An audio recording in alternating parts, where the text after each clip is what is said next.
Bonjour à toutes et à tous, c'est RK. Aujourd'hui, nous nous retrouvons dans le bonus numéro 30 sur Ensemble et applications. Donc aujourd'hui, nous allons nous intéresser aux produits d'application. Rentrons alors dans le vif du sujet. Donc soit EI grand FI pour I appartenant grand I, une famille de couples d'ensemble tels que pour tous des grands I, EI est non vide et grand FI est non vide. Donc soit FI pour I appartenant grand I appartenant au produit pour I appartenant grand I des EI d'un grand FI. Donc nous définissons le produit pour ion de garantie des FI, l'application du produit pour ion de garantie des EI dans le produit pour ion de garantie des grands FI, qui est associé à XI pour I appartenant à grand I, FI de XI pour I appartenant à grand I. Démontrons alors que pour tout Y appartenant au produit pour ion de garantie des grands FI, il existe X appartenant au produit pour ion de garantie des EI tel que Y est égal au produit pour ion de garantie des FI de X, est équivalent pour tout de grand I, et pour tout Y de grand FI, il existe X appartenant à EI tel que Y est égal à FI de X. Donc voyons l'application directe. Donc soit I appartenant à grand I quelconque, et soit Y appartenant à grand FI quelconque. Or, nous savons que pour tout J de grand I, grand FJ est non vide. Poursuivons la démonstration. Donc nous pouvons constituer une famille ZJ pour J appartenant à grand I appartenant au produit pour J appartenant à grand I des grands FJ tel que ZI est égal à Y. Donc il existe X appartenant au produit pour ion de grand I des EI tel que ZJ pour J appartenant à grand I est égal au produit pour ion de grand I des FI de X. Et il existe un unique XJ pour J appartenant à grand I appartenant au produit pour J appartenant à grand I de EJ tel que X est égal à XJ pour J appartenant à grand I. Et donc FI de XI est égal à ZI qui est égal à Y. Voyons alors l'implication réciproque.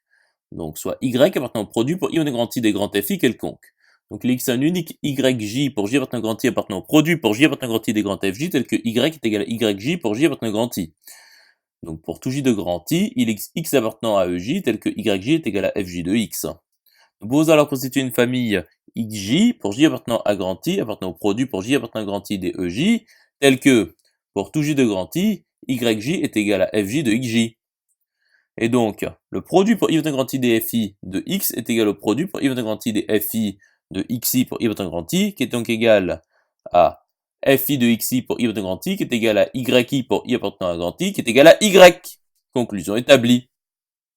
Démontrons alors que pour tout XY appartenant au produit pour I grand I des grands FI2, produit pour I grand I des FI de X est égal au produit pour I grand I des FI de Y, implique que X égale Y est équivalent à, pour tout I de grand I, pour tout XY de grand FI2, FI de X égale FI de Y implique que X égale Y. Donc voyons l'application directe.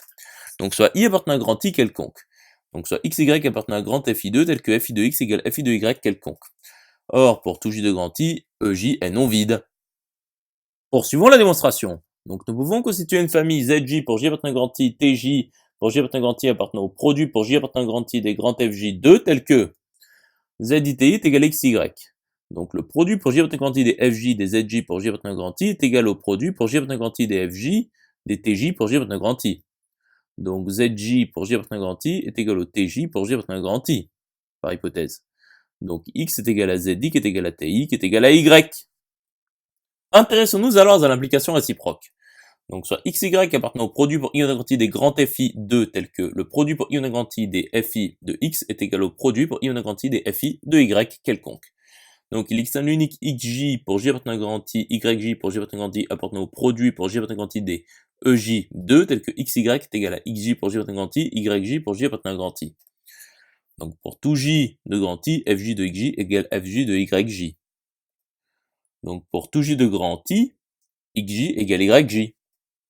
Et donc X est égal à XJ pour J appartenant à grand I, qui est égal à YJ pour J appartenant à grand I, qui est égal à Y. Conclusion établie. J'espère que cette vidéo vous aura plu et vous sera utile. À plus tard.